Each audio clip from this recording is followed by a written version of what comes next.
नमस्कार साथियों, हमारे YouTube चैनल पर आप सभी का स्वागत है।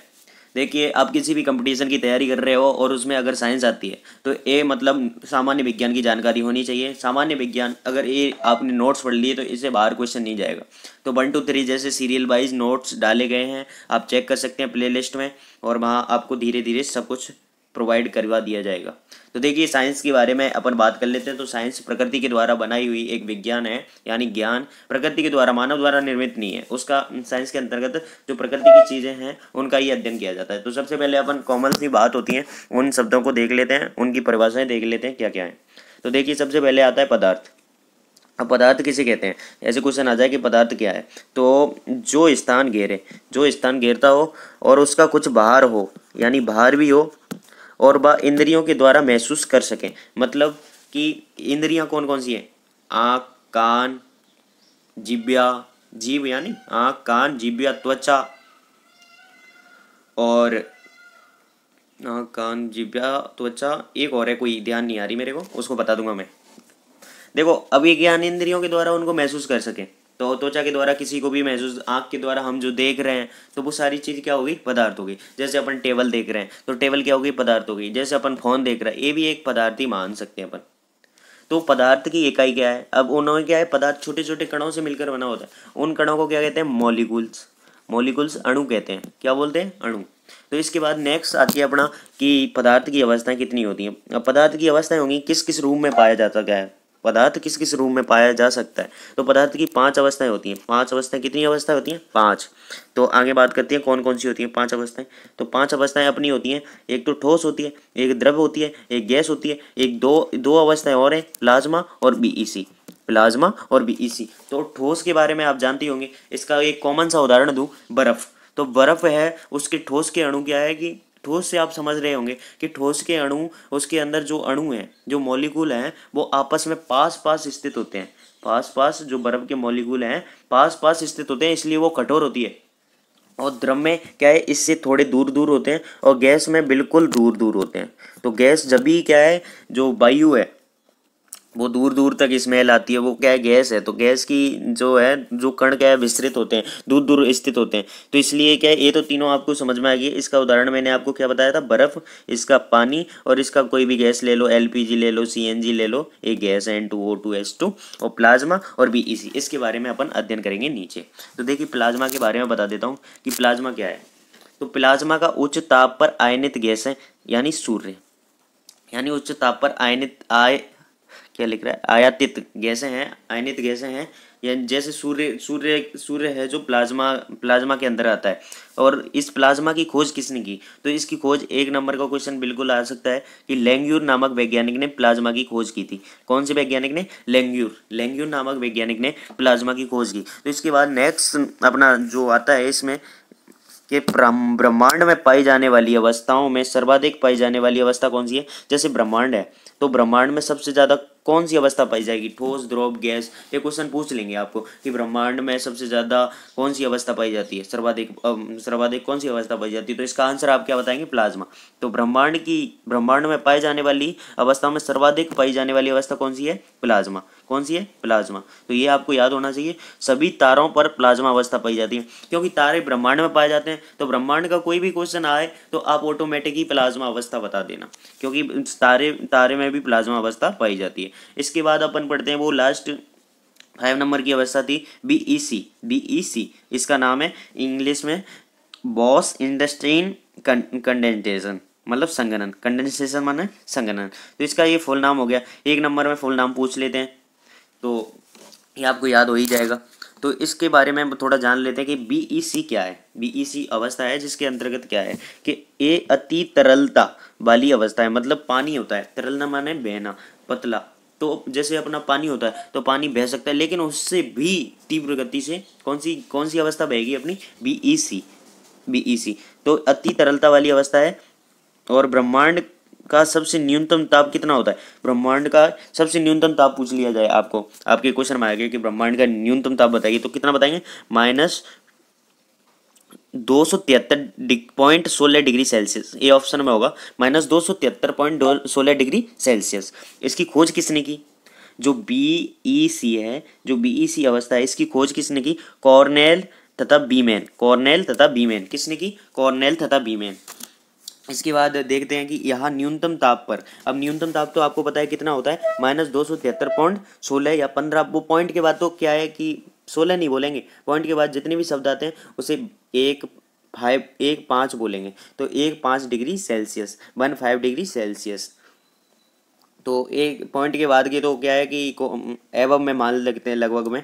तो ये क्या बता रहा है कि यहाँ न्यूनतम ताप पर, यहाँ न्यूनतम ताप पर कौन सा है न्यूनतम ताप? -273.15 डिग्री सेल्सियस रुबिडियम गैस के अणुओं का संघनन होता है। मतलब रुबिडियम गैस के, इसका क्वेश्चन ऐसे बनेगा कि रुबिडियम गैस के अणुओं का संघनन कितने डिग्री सेल्सियस ताप पर होता है? तो संघनन कितने डिग्री सेल्सियस, सबसे न्यूनतम तापमान कितना है? -273.15 डिग्री सेल्सियस, इसका राइट हो जाएगा। इसके बाद देखते हैं कि प्लाज्मा के विपरीत वाली अवस्था है, जो प्लाज्मा अवस्था थी ना उसके जस्ट अपोजिट कौन सी अवस्था है?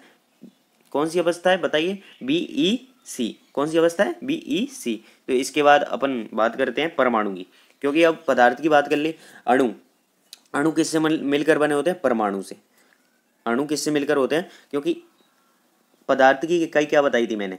पदार्थ की जो इकाई बताई थी, क्या बताई थी? अणु। और अणु की जो एक इकाई है वो है परमाणु। अणु, ठीक है, तो ये परमाणु। तो देखो परमाणु की बात करते हैं अपन। परमाणु, इसकी खोज किसने की? परमाणु की खोज की डाल्टन नामक वैज्ञानिक ने। किसने? डाल्टन नामक वैज्ञानिक ने। इसने क्या क्या किया था कि परमाणु सिद्धांत का प्रतिपादन किया था। परमाणु सिद्धांत का, डाल्टन नामक वैज्ञानिक ने परमाणु सिद्धांत का प्रतिपादित 1808 ईस्वी में परमाणु सिद्धांत का प्रतिपादन किया था। कौन से वैज्ञानिक के द्वारा? डाल्टन के द्वारा। कौन से वैज्ञानिक के द्वारा? डाल्टन के द्वारा। तो एक क्या है परमाणु सिद्धांत क्या होता है, पहले तो ये आना चाहिए हमारे को। तो परमाणु सिद्धांत का मतलब इन्होंने बताया कि एक ऐसे परमाणु है जिसके अंतर्गत न्यूट्रॉन और प्रोटॉन उपस्थित होते हैं। न्यूट्रॉन और प्रोटॉन उपस्थित होते हैं, जिसके चारों ओर इलेक्ट्रॉन चक्रण गति करते हैं। तो डाल्टन नामक वैज्ञानिक ने ये बताया था। तो ये क्या है? ये इनका मॉडल था, इन्होंने ये डायग्राम प्रस्तुत किया था परमाणु सिद्धांत के अनुसार। इसके बाद बात कर लेते हैं परमाणु की संरचना के बारे में। किसने बताया था? परमाणु की संरचना के बारे में बताया रदरफोर्ड और नील्स बोर के द्वारा। तो ये एक नंबर के क्वेश्चन आपके सामान्य विज्ञान में पूछे जाएंगे। बिल्कुल PDF की आवश्यकता है, PDF लिंक डिस्क्रिप्शन में दे देंगे और डाउनलोड कर सकते हो आप। अब नाभिक की खोज किसने की? नाभिक की खोज भी रदरफोर्ड नामक वैज्ञानिक ने की थी, क्योंकि परमाणु के अंदर नाभिक तो पाया जाएगा, ऑब्वियसली पाया है। तो उस नाभिक की खोज रदरफोर्ड ने, और परमाणु की संरचना की खोज रदरफोर्ड और नील्स बोर द्वारा, और परमाणु की खोज, परमाणु सिद्धांत की और परमाणु की खोज किसने की? डाल्टन के द्वारा। ठीक है। परमाणु के मूलभूत कण, अब क्या है? जो परमाणु है, पहला अपना पदार्थ था। पदार्थ किससे मिलकर बना था? अणु से। और अणु किससे मिला था? परमाणु से। अब जो परमाणु है वो भी तो किससे बना होगा यार, क्योंकि साइंस पढ़ रहे हो, लॉजिक सी बात है, अपन कहीं रुकेंगे क्यों? तो परमाणु है वो क्या है? छोटे छोटे कणों से, उन्हें मूलभूत कण करते हैं, तो उन कणों से मिलकर बना। तो वो कौन कौन से कण है? कौन कौन से कण है आपके? देखो, इलेक्ट्रॉन, प्रोटॉन और न्यूट्रॉन, ये कितने? 3 कण है जो मूलभूत कण है। तो इलेक्ट्रॉन नेगेटिव होता है, इसका साइन होता है E नेगेटिव, और धनावेश क्या होता है? प्रोटॉन P पॉजिटिव, और उदासीन क्या होता है? Neutron N। तो N ये साइन है इनके। और इसकी खोज किसने की थी? इलेक्ट्रॉन की। एक नंबर में बिल्कुल इंपॉर्टेंट टॉपिक है, एक नंबर में बिल्कुल कोई भी कंपटीशन एग्जाम, LDC तो नहीं, ये 11th स्टैंडर्ड का बिल्कुल इसमें पूछे गए थे, इनमें से एक क्वेश्चन आया था। तो सारे जो जिसमें साइंस आती है उनमें पूछे जाते हैं। तो थॉमसन द्वारा इलेक्ट्रॉन की खोज की गई थी। थॉमसन नामक वैज्ञानिक के द्वारा किसकी खोज की थी? इलेक्ट्रॉन की। और रदरफोर्ड के द्वारा किसकी की थी? प्रोटॉन की। और चैडविक के द्वारा न्यूट्रॉन की खोज की गई थी। किसकी? न्यूट्रॉन की खोज की गई थी। और ये सन है, सन इतना ज़्यादा कोई पूछता नहीं है, गौर देने की अगर आपको लिख दी गई है मेरे द्वारा। और वैसे सन तो कोई कभी पूछता नहीं है, लेकिन वैज्ञानिक के नाम, साइंटिस्ट के नाम बिल्कुल इंपॉर्टेंट है, याद। सन तो एक बार भूल जाए तो कोई दिक्कत नहीं है, लेकिन साइंटिस्ट की याद कभी मत भूलना। इसके लिए मैंने ट्रिक भी बनाई है, क्योंकि वो खोज करता है, उनको ट्रिक से याद कैसे करें। तो ट्रिक है, जैसे एटम का आगे पहला अक्षर ले लिया, पहला फर्स्ट वर्ड ले लिया A, और इलेक्ट्रॉन का E, और प्रोटॉन का P, और न्यूट्रॉन का N। अब क्या है? खोजकर्ता के नाम। अब खोजकर्ता के मैंने ट्रिक बनाई है कि AD रखकर ईंट पर नाच, एडी रखकर ईंट पर नाच। तो ये ट्रिक है, आपको याद होगी। तो ए का मतलब आप समझ जाएंगे क्या है, एटम। तो एटम डी डाल्टन, तो ए साइंटिस्ट का याद, और ई इलेक्ट्रॉन, इलेक्ट्रॉन के साइंटिस्ट का नाम थॉमसन, ठीक है। और प्रोटॉन के रदरफोर्ड, और न्यूट्रॉन जेम्स चैडविक। तो आगे होंगे आपको, तो ऐसे याद कर सकते हैं, आपको ट्रिक बता दी गई है। और इसके बाद अपना द्रव्यमान आता है। अब द्रव्यमान, द्रव्यमान किसे कहते हैं? तो द्रव्यमान का बता दूं आपको, इलेक्ट्रॉन, इलेक्ट्रॉन का द्रव्यमान कितना होता है?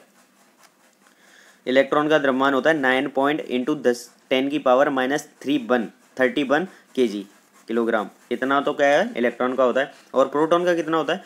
प्रोटॉन का होता है 1.67 इंटू 10⁻27 किलोग्राम, ये होता है प्रोटॉन का। और न्यूट्रॉन का क्या होता है? 1.675 इंटू 10⁻⁻²5। तो ये इनके क्या है, द्रव्यमान हो गए। इनका भार कितना होता है वो बताया है। तो भार का क्रम, अब इनके द्रव्यमान का क्रम कितना होता है? बहुत ही न्यून है ये, बहुत ही न्यून द्रव्यमान है इनमें। भार मतलब आंखों से नगन आंखों से देख नहीं सकते अपन इन कणों को, इलेक्ट्रॉन प्रोटॉन, इनके लिए सूक्ष्मदर्शी की आवश्यकता होती है। तो अब इनके भार का क्रम देखते हैं, मतलब किसका भार सबसे ज़्यादा होता है? इलेक्ट्रॉन, प्रोटॉन और न्यूट्रॉन। तो इलेक्ट्रॉन, न्यूट्रॉन और प्रोटॉन का तो लगभग बराबर होता है, और जो इलेक्ट्रॉन है उसका इन तीनों से कम होता है। तो ये तो भार का क्रम पूछ लेते हैं 1 नंबर में, बिल्कुल इंपॉर्टेंट है।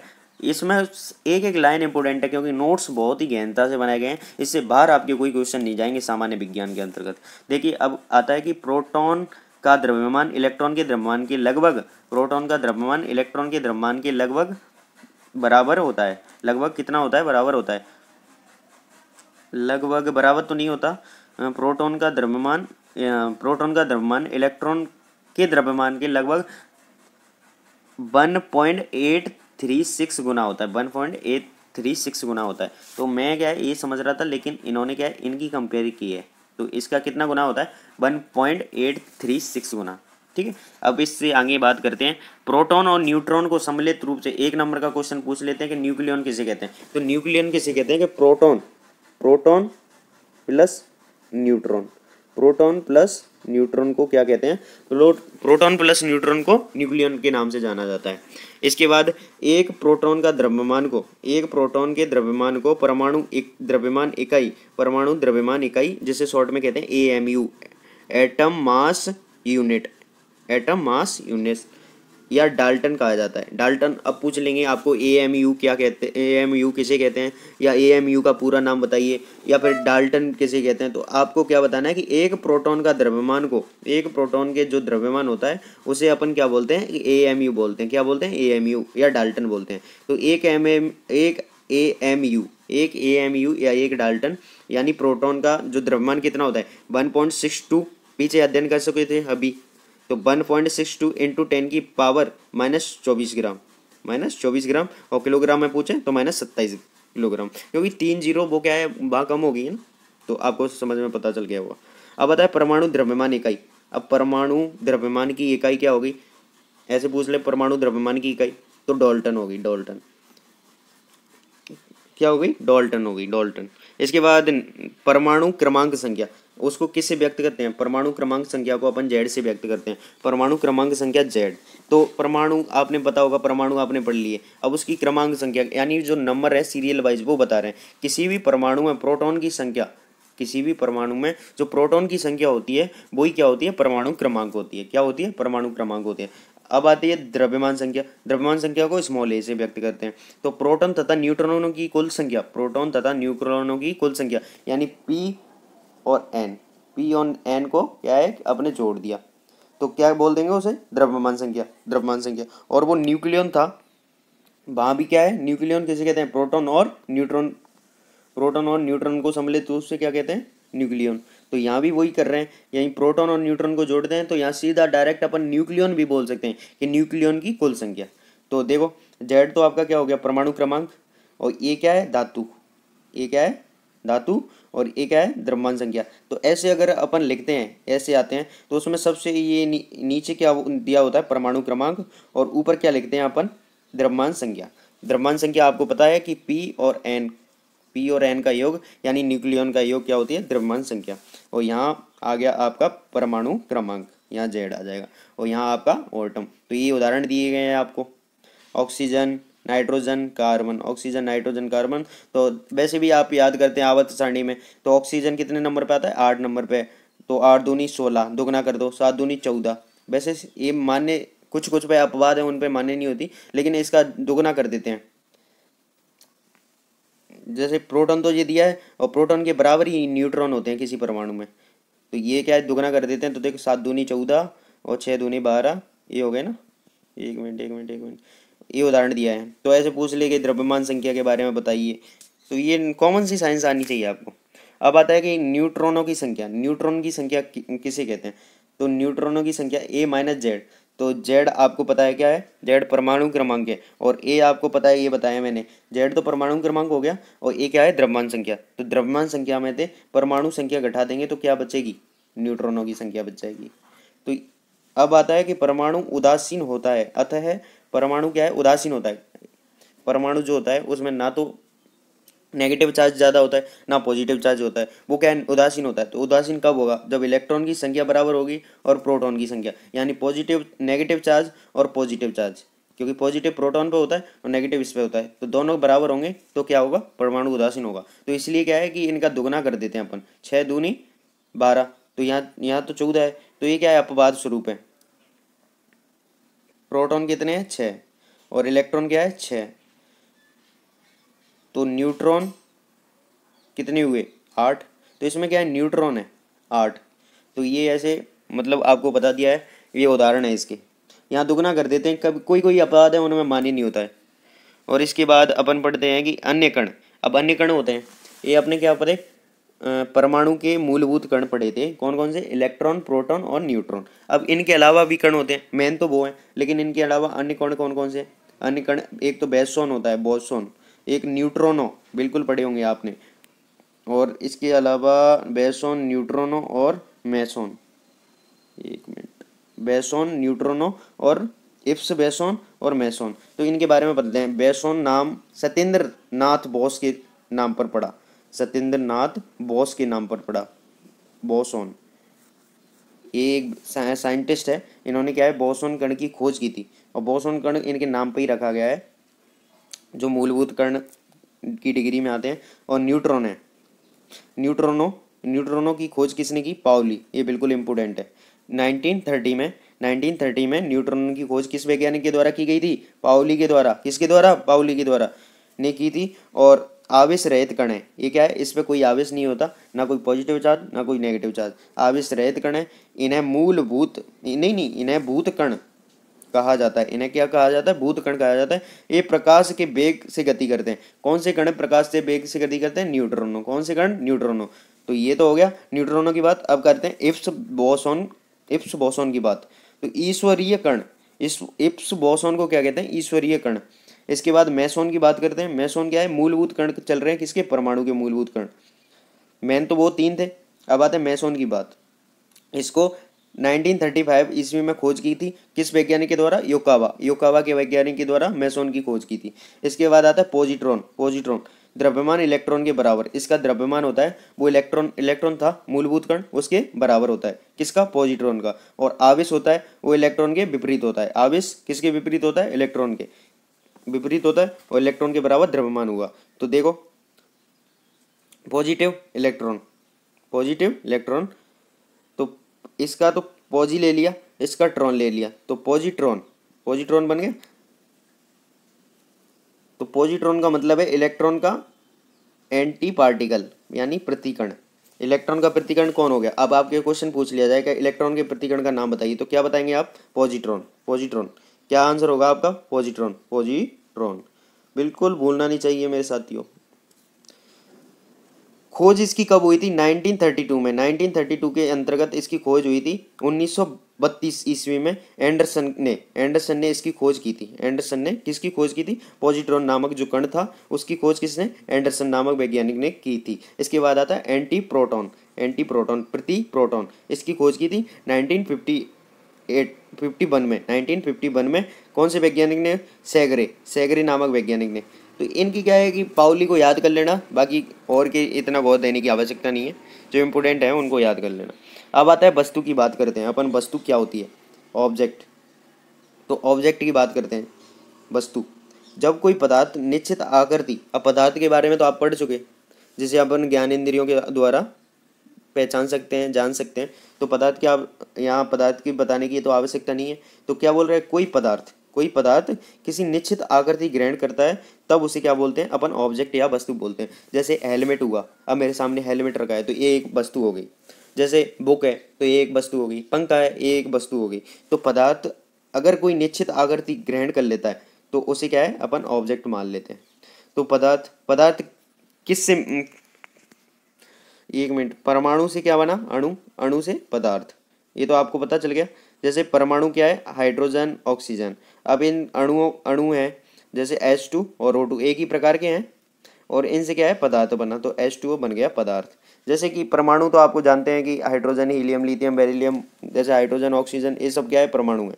तो परमाणु जब समान प्रकार के परमाणु मिलके अणु का निर्माण करेंगे, जैसे H मिलके H2 का, O मिलके O2 का निर्माण करेगा। जब ये क्या है? भिन्न भिन्न प्रकार के परमाणु मिलेंगे तो ये क्या है? पदार्थ का निर्माण करेंगे, जैसे H2O, जल।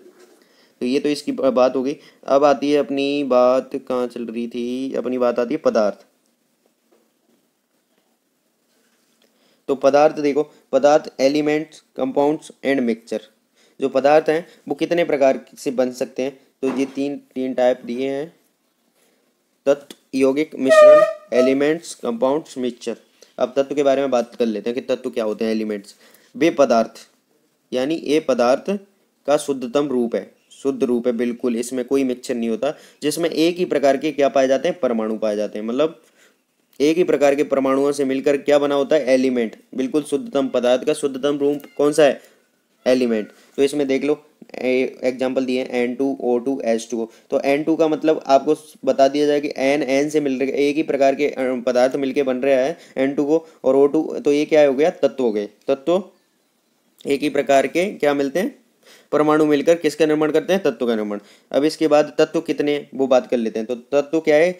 118 तत्व हैं। प्रकृति में कितने तत्व हैं? एक जो अपनी आवर्त सारणी है उनमें कितनों का जिक्र किया गया है? 118। जिनमें से प्राकृतिक तत्व कौन कौन से? जिनमें प्राकृतिक तत्व हैं 92, 92, और 26 क्या है? मानव निर्मित, मानव के द्वारा बनाए हुए तत्व हैं। तो जो प्रकृति आपको जानते हैं खानों से निकाले जाते हैं, उनको क्या है? प्रकृति के द्वारा प्राकृतिक तत्व हो गए। कितने हैं? 92, और 26 कितने? मानव निर्मित तत्व हैं। तो इसके बाद बात कर लेते हैं धातु और उपधातु। वो तत्व होते हैं आवर्त सारणी में, उनको धातु, अधातु और उपधातु, मेटल, नॉन मेटल, मेटलॉइड, इनमें बांटा गया है।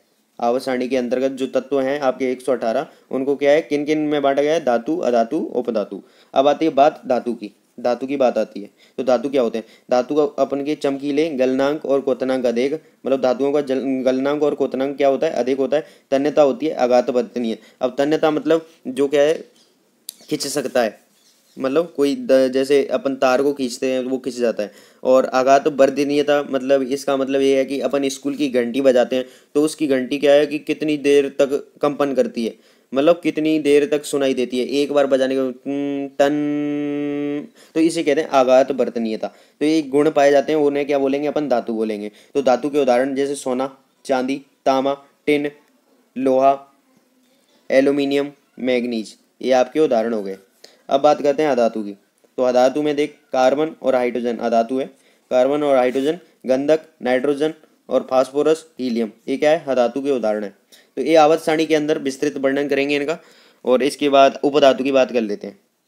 उपधातु में इसमें कुछ धातु के गुण पाए जाते हैं, इसमें कुछ धातु के गुण पाए जाते हैं। धातु के पूरे गुण नहीं पाए जाते, धातु के पूरे गुण नहीं पाए जाते, केवल धातु के गुण पाए जाते हैं, थोड़े बहुत गुण पाए जाते हैं, पूरे गुण नहीं पाए जाते। इसलिए क्या है? मेटलॉइड उपधातु बोलते हैं। तो इसके उदाहरण है बोरॉन, सिलिकॉन, जर्मेनियम अर्धचालक है। सिलिकॉन और जर्मेनियम क्या है? अर्धचालक। आपको पूछ ले कि अर्धचालक के उदाहरण बताइए, तो सिलिकॉन और जर्मेनियम। एंटीमनी, आर्सेनिक, टेलुरियम, इन सब का अपन आवर्त सारणी में विस्तृत वर्णन एक एक से जानेंगे। इसके बाद आता है अपना यौगिक, कंपाउंड्स। दो या दो से अधिक परमाणु, यौगिक भी थे वहाँ। तो दो या दो से अधिक परमाणुओं के रासायनिक संयोग के फलस्वरूप, रासायनिक केमिकल के द्वारा, केमिकल संयोग के फलस्वरूप यौगिक का निर्माण होता है। यौगिक का निर्माण होता है दो या दो से अधिक परमाणु मिलकर। तो देखो, परमाणुओं का निश्चित अनुपात होता है, परमाणुओं का निश्चित अनुपात होता है। इसको रासायनिक सूत्र के द्वारा प्रदर्शित किया जाता है। जो यौगिक हैं उन्हें रासायनिक सूत्र के द्वारा प्रदर्शित किया जाता है। जैसे CH4 हो गया, तो इसमें दो अपने जो परमाणु हैं कौन कौन से होते हैं, कार्बन और हाइड्रोजन, ये दोनों अलग अलग है। तो इनका संयोग हुआ है, रासायनिक संयोग हुआ है जब CH4 बना है। क्या बना है, CH4 बना है। NH3 हो गया, तो इसमें भी N अलग है, SH अलग है, तो CH3 बॉन्ड CH3A हो गए, Al2। तो सब में क्या है कि अलग अलग प्रकार के जो परमाणु हैं वो मिलकर क्या बनाते हैं, यौगिक बनाते हैं। SiO2 हो गया, सिलिका बोलते हैं इसे, NaCl हो गया, सोडियम क्लोराइड हो गया, H2O जल मतलब H2O जल हो गया, CaCO3 calcium carbonate, Na2SO3 sodium sulphate. तो ये क्या है कि इसके उदाहरण, यौगिक के उदाहरण हो गए। इसके बाद नेक्स्ट बात करते हैं अपन आवर्त सारणी की, कल बात करेंगे। इतना आपने जान लिया है, थैंक यू सो मच। कुछ रह तो नहीं गया, एक मिनट। अधातु उपधातु हो गए। इसके बाद यौगिक।